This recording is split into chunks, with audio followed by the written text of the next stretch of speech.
France کے ایک شہر سٹینا سے 37 کلومیٹر الٹانک اوشن میں پانی کے اوپر ایک سنسان سا لائٹ ہاؤس بنا ہوا ہے، اور اس لائٹ ہاؤس کے بارے میں ایک خاص بات کہی جاتی ہے۔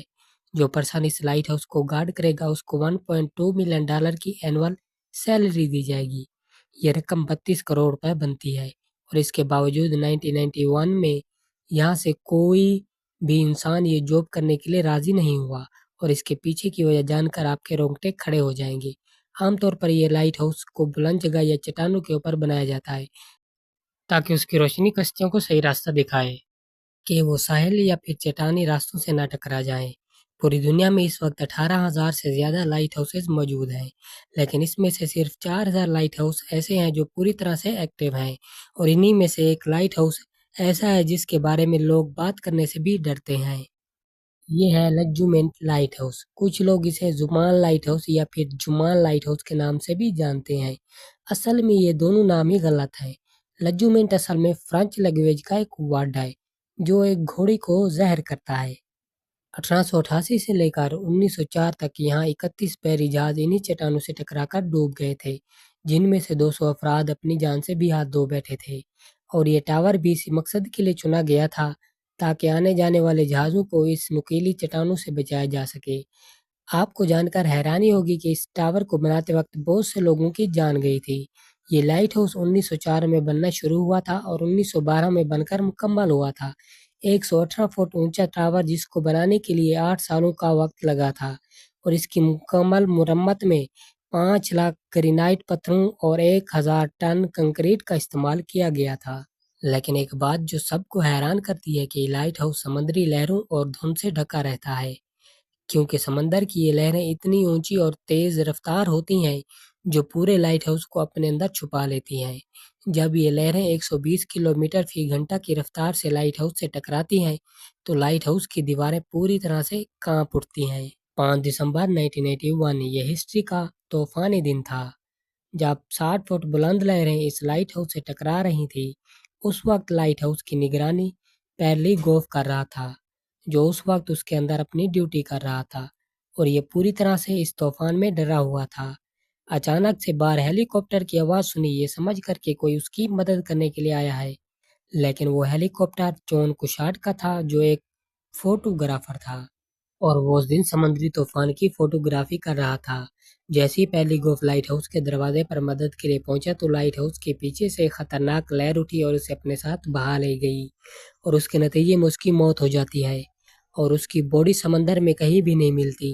لیکن اس وقت ایک فوٹو ضرور ملتی ہے جو جون کشاٹ نے ہیلی کاپٹر سے بنائی تھی، جس کے بعد لائٹ ہاؤس سے بہت زیادہ فیمس ہو جاتی ہے، اور فوٹو کے ساتھ ساتھ کچھ باتیں بھی بہت زیادہ فیمس ہو جاتی ہیں جو اس لائٹ ہاؤس کو اور زیادہ خوفناک بنا دیتی ہیں۔ اس عجیب و غریب لائٹ ہاؤس کو دیکھ کر اکثر لوگوں کو یہ خیال آتا ہے کہ آخر اس لائٹ ہاؤس کو بنانا کیوں ضروری تھا، اور یہ بات کیوں ضروری تھی کہ ہمیشہ لائٹ ہاؤس کی ٹارچ ہمیشہ اوپر رہنی چاہیے۔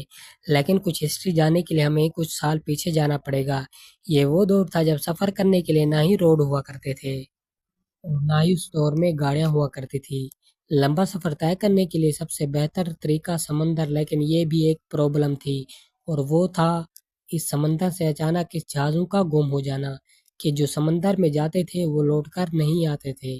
ہماری دنیا کا 71% حصہ سمندر پر پھیلا ہوا تھا، اور اگر ہم پوری دنیا کا لینڈ ایک ہی جگہ اکٹھا کر دیں، اگر ساتوں کانٹیننٹس کو ملا بھی دیں تو بھی پیسیفک اوشن زیادہ بڑا ہوگا۔ جب پرانے دور میں سیلر سمندر میں اپنا سفر طے کرتے تھے تو انہیں کچھ بھی پتہ نہیں ہوتا تھا کہ اگلی زمین ان سے کتنی دور ہے، کیونکہ نیویگیشن اس دور میں بڑا مسئلہ ہوا کرتا تھا۔ تب اب دور جیسا جی پی ایس سسٹم نہیں ہوا کرتا تھا۔ ان سیلر کو اپنی ڈائریکشن دیکھنے کے لیے سورج کو دیکھنا پڑتا تھا اور رات کے وقت ستاروں کو ٹریک کرنا پڑتا تھا۔ شروعات میں یہ نیویگیشن ٹول پر منحصر ہوا کرتے تھے جن سے سمندر میں انہیں راستہ تلاش کرنے میں مدد ملتی تھی، مگر جب سمندر میں سینکڑوں کلومیٹر جب طوفان آتا تھا تو یہ اپنی ڈائریکشن یعنی راستہ کھو دیتے تھے، اور یہ مہینوں سے سمندر میں بھٹکتے رہتے تھے، اور زمین نہ ملنے کی وجہ سے یہ لوگ سمندر کے اندر ہی بھوک یا پیاس سے مارے جاتے۔ ایک ایسا ہی حادثہ ہوا تھا جس نے سب کو ہلا کر رکھ دیا تھا۔ 1851 میں ہڈسن بے ایک بحری جہاز جو 200 مسافروں کے ساتھ لندن سے کینیڈا جا رہا تھا۔ اس بحری جہاز میں تجارتی سامان کے ساتھ کھانے پینے کے لیے بہت سی چیزیں تھیں۔ اپنے ایک دن کے سفر کے بعد یہ سمندری جہاز ایزوس آئی لینڈ کے پاس پہنچا تو وہاں پر بہت بڑا ایک سمندری طوفان ان سے ٹکراتا ہے، اور یہ طوفان اتنا بڑا ہوتا ہے کہ جہاز پائلٹ عملے کے کنٹرول سے باہر ہو جاتا ہے اور دیکھتے ہی دیکھتے ایک نوکیلی چٹان سے ٹکرا جاتا ہے۔ اس میں جہاز کا آدھا حصہ بکھر جاتا ہے اور 200 سے زیادہ لوگوں کی موت ہو جاتی ہے جو اس جہاز پر سوار تھے۔ اس حادثے سے 1600 سال پہلے دنیا کی پہلی لائٹ ہاؤس کی شروعات ہوئی تھی۔ ایجنٹ کے منی ٹورین کے پاس اینشم سٹی آف الیگزینڈرا کا اس کنگڈم کے پاس سب سے بڑا مسئلہ یہی تھا، یہاں کی لوکیشن۔ غور سے دیکھیں اس نقشے کو، اس شہر کے کنارے پر جانے والے بحری جہاز اور کشتیوں کو یہاں سے گزرنا پڑتا تھا، اور اس کے آس پاس تھے نوکیلی چٹان اور بہت بڑے پتھر۔ جب ٹریڈر کے لیے جہاز رات کے وقت یہاں سے گزرتے تھے تو یہ لکڑی کے بنے ہوئے شپ سے بھی ٹکرا جاتے تھے اور شپ میں پانی بھر جاتا تھا اور شپ پورے ساز و سامان کے ساتھ ڈوب جایا کرتے تھے۔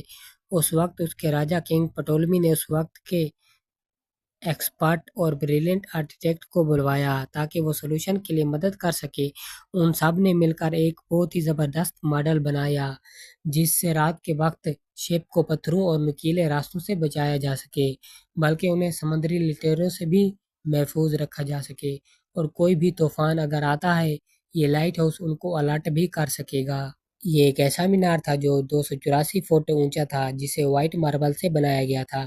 یہ ٹاور الیگزینڈرا کے ساحل پر آئی لینڈ آف فیرو کے اوپر بنایا گیا تھا، جسے ٹاپ پر رات کے وقت ایک بہت بڑی آگ جلائی جاتی تھی جس کو ہر وقت آئل کی اور لکڑی کی سپلائی ملتی رہتی تھی۔ اس لائٹ ہاؤس تو آج دنیا کے اینشنٹ عجوبوں میں سے ایک مانا جاتا ہے، اور اس کے پیچھے ایک اور وجہ ہے اس کا ڈیزائن اور اس کا پرانا ہونا۔ اس کے بعد دنیا کے ہر کنگڈم نے یہ ٹاور بنانا شروع کر دیے۔ آج کے دور میں یہ بحری جہازوں ایسے ہیں جن میں ایڈوانس نیویگیشن فیچر ہوتے ہیں، اور یہی وجہ ہے کہ بہت سے لائٹ ہاؤس ناکارہ ہو چکے ہیں۔ اب ایکسکیوز کرتے ہیں اس لائٹ ہاؤس پر ہوئی بات جس کا حقیقت سے کوئی بھی لینا دینا نہیں۔ سب سے پہلے بات کرتے ہیں اس کے 1.2 ملین ڈالر کی۔ کیا یہ بات سچ ہے؟ اس ٹاور پر کام کرنے والے ورکر کو سالانہ 32 کروڑ روپے دیے جاتے ہیں۔ 1991 سے پہلی گوف کی موت کے انسیڈنس کے بعد اس لائٹ ہاؤس کو بالکل آٹومیٹک بنا دیا تھا، جس کے بعد کوئی بھی ورکر کام کے لیے نہیں آیا۔ اس لائٹ ہاؤس کو ڈائریکٹ سیٹلائٹ سے کنیکٹ کر دیا گیا تھا تاکہ اسے دور سے کنٹرول کیا جا سکے۔ دنیا میں اب بھی ایسے لائٹ ہاؤس ٹاور موجود ہیں جن میں اب بھی لوگ کام کرتے ہیں۔ یہاں کام کرنے والے ورکر کی زندگی خطرے سے بھری ہوتی ہے۔ ان کو کئی مہینوں کی ٹریننگ دی جاتی ہے یہ کام کرنے کی۔ کوئی بھی عام آدمی یہاں 4 گھنٹے زندہ نہیں رہ سکتا۔ لائٹ ہاؤس کے ایک کیپر نومو پیٹر نے بتایا تھا کہ یہاں کی پہلی رات بہت ہی خوفناک ہوتی ہے کیونکہ یہاں سمندری لہریں تیز ہوتی ہیں، اور جب بھی لہریں ٹاور سے ٹکراتی ہیں تو ایسا لگتا ہے جیسے کسی نے لائٹ ہاؤس کو دھکا مارا، جس کی وجہ سے رات بھر نیند نہیں آتی۔ اس نے یہ بھی بتایا تھا کہ میں نے کبھی اپنے آپ کو اکیلا محسوس نہیں کیا تھا۔ سمندر کی تیز ہوائیں مجھے کسی کے ہونے کا احساس دلاتی ہیں اور ایسا لگتا ہے کہ مجھے کوئی دیکھ رہا ہے، اور جب میں سمندر میں دیکھتا تھا تو ایسا لگتا تھا جیسے عورتوں کے رونے کی آوازیں آ رہی ہیں۔ عام طور پر ان ورکروں کی سیلری 70,000 سے 80,000 ڈالر تک ہوتی ہے، لیکن اس 1.2 ملین ڈالر سیلری دینے والے لائٹ ہاؤس کی آخر کہانی کیا ہے؟ سیلری اتنا بڑا فگر سن کر دنیا بھر سے 50,000 لوگوں نے اس لائٹ ہاؤس کے لیے اپلائی کیا، مگر اس کی حقیقت کچھ اور ہے۔ دوستو، جب یہ ٹاور بنا تھا تو اس وقت 1 لاکھ یورو کا خرچہ آیا تھا، جو آج کے دور میں بھی 29 کروڑ روپے ہے۔ دوستو، میرا آپ سے سوال یہ ہے کہ ایک لائٹ ہاؤس جو کہ بنا ہی 29 کروڑ میں تھا، اس پر کام کرنے والے کیپر کی سیلری 32 کروڑ کیسے ہو سکتی ہے؟ یہ ایک طرح کا بزنس ہے جس کا فائدہ اٹھا کر آپ کے ساتھ سکیم کیا جا رہا ہے۔ اس سکیم کا شکار زیادہ وہ لوگ ہوئے ہیں جنہوں نے فیک ویب سائٹ کے تھرو فارم سبمٹ کیے ہیں، اور یہی حقیقت ہے کہ دنیا میں ایسی بہت سی مسٹریز جنہیں سولو کیا جا چکا ہے۔ اور آج کے لیے اتنا ہی، ملتے ہیں اگلی شاندار ویڈیو میں۔